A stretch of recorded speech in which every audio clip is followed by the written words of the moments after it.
Assalamualaikum warahmatullahi wabarakatuh.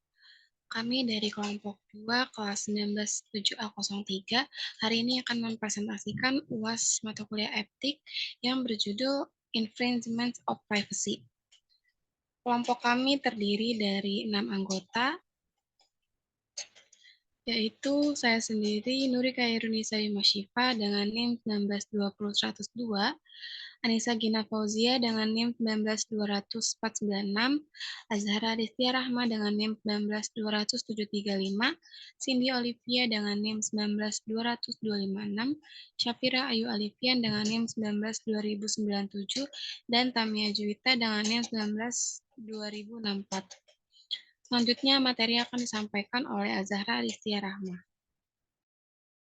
Yang melatar belakangi dari penulisan ini yaitu dalam era digital, pertukaran informasi melalui platform online semakin umum, namun berdampak pada tantangan serius terkait pelanggaran privasi. Pelanggaran privasi terjadi ketika informasi pribadi dikumpulkan, digunakan, atau diakses tanpa izin. Fenomena ini semakin kompleks dengan teknologi yang memungkinkan pengumpulan data dalam skala besar, meningkatkan risiko terhadap hak privasi individu, pertumbuhan cepat dalam pengumpulan data oleh berbagai entitas, membuka peluang pelanggaran privasi. Ditambah risiko serangan cyber yang dapat menyebabkan pelanggaran privasi massal. Pemahaman mendalam tentang pelanggaran privasi menjadi kunci untuk mengidentifikasi risiko dan tantangan, sambil menjaga keseimbangan antara inovasi teknologi dan perlindungan hak privasi individu melalui langkah-langkah perlindungan yang efektif, serta memperhatikan isu-isu etika dan hukum terkait.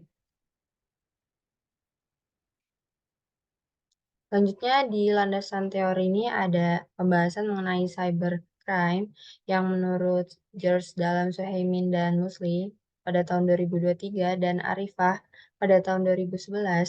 Cybercrime adalah kejahatan virtual yang dilakukan dengan memanfaatkan teknologi informasi dan internet sebagai alat kejahatan untuk merugikan pihak lain. Kejahatan ini dapat dilakukan oleh seorang maupun kelompok dengan memanfaatkan media komputer yang terhubung ke internet dan mengeksploitasi komputer lain yang terhubung dengan internet juga. Selanjutnya ada cyber law yang menurut si Tumeang pada tahun 2020, cyber law yaitu hukum yang mengatur aktivitas di dunia maya atau kejahatan dunia maya melalui jaringan internet.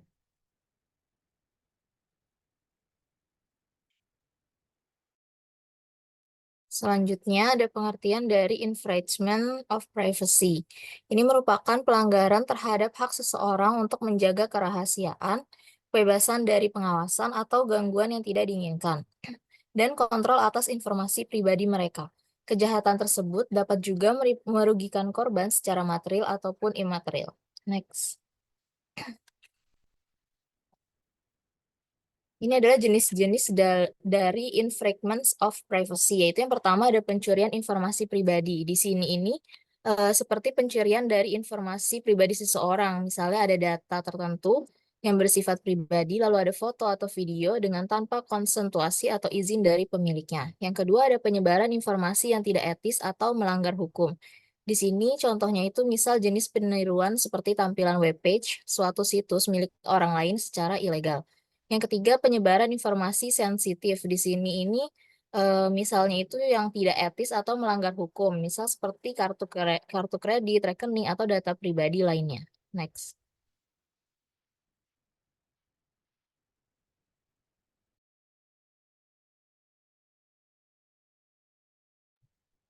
Selanjutnya yaitu pembahasan. Pada pembahasan kali ini, kasus penjualan data nasabah BRI Live. Tanggal 27 Juli 2021, sebuah akun Twitter bernama Under the Bridge mengunggah sebuah cuitan yang mengklaim bahwa data nasabah BRI Live telah bocor dan dijual di dark web. Akun tersebut juga membagikan tangkapan layar yang berisi data-data yang diduga milik nasabah BRI Live, termasuk foto KTP, rekening bank, laporan hasil pemeriksaan laboratorium, dan bahkan informasi tentang pajak nasabah. Next.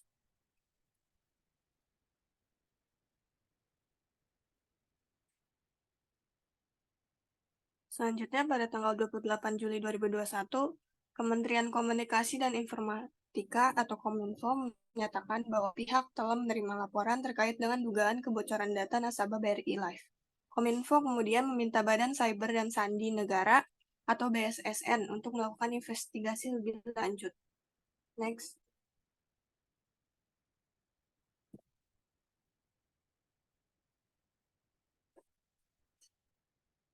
Lalu tanggal 29 Juli 2021, BRI Life membenarkan bahwa ada data nasabahnya yang telah bocor. BRI Life menyatakan bahwa data yang bocor tersebut berjumlah sekitar 2 juta data, dan termasuk data pribadi seperti nama, alamat, tanggal lahir, nomor telepon, nomor rekening bank, dan data kesehatan. BRI Life juga menyatakan bahwa data tersebut telah diubah sehingga tidak dapat digunakan untuk melakukan transaksi. Next.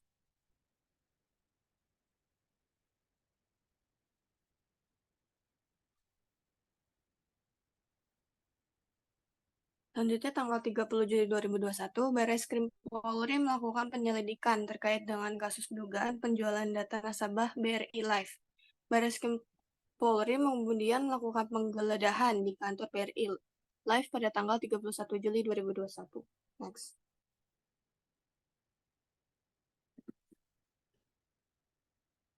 Selanjutnya pada tanggal 3 Agustus 2021, Barreskrim Polri menetapkan 2 orang tersangka dalam kasus dugaan penjualan data nasabah BRI Life. Kedua tersangka tersebut adalah seorang pegawai BRI Life yang berinisial A dan seorang konsultan IT berinisial B. Next. Pada tanggal 5 Agustus 2021, BRI Life menyampaikan permohonan maaf kepada masyarakat atas kasus dugaan penjualan data nasabah tersebut.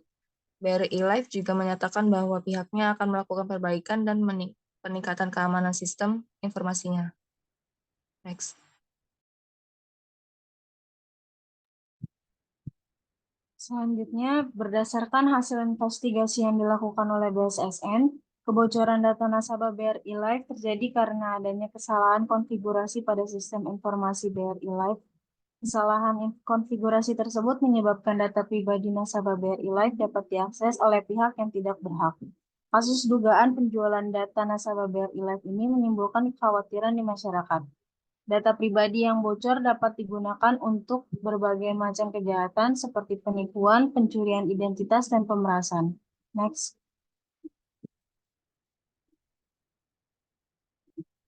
Kesimpulan, pelanggaran privasi atau infringement of privacy menjadi isu yang semakin mendesak di era digital ini. Pertumbuhan pesat teknologi telah membawa kemudahan pertukaran informasi, tetapi juga membawa risiko serius terhadap hak privasi individu. Praktik pengumpulan data tanpa izin dan serangan cyber merupakan tantangan utama yang dihadapi oleh masyarakat. Untuk mengatasi pelanggaran privasi, diperlukan pendekatan holistik melalui peningkatan kesadaran masyarakat mengenai hak privasi dan risiko penggunaan data pribadi. Penerapan keamanan cyber yang kuat juga esensial untuk melindungi data pribadi dari serangan cyber. Sekian presentasi dari kelompok kami. Kurang lebihnya mohon maaf. Wassalamualaikum warahmatullahi wabarakatuh.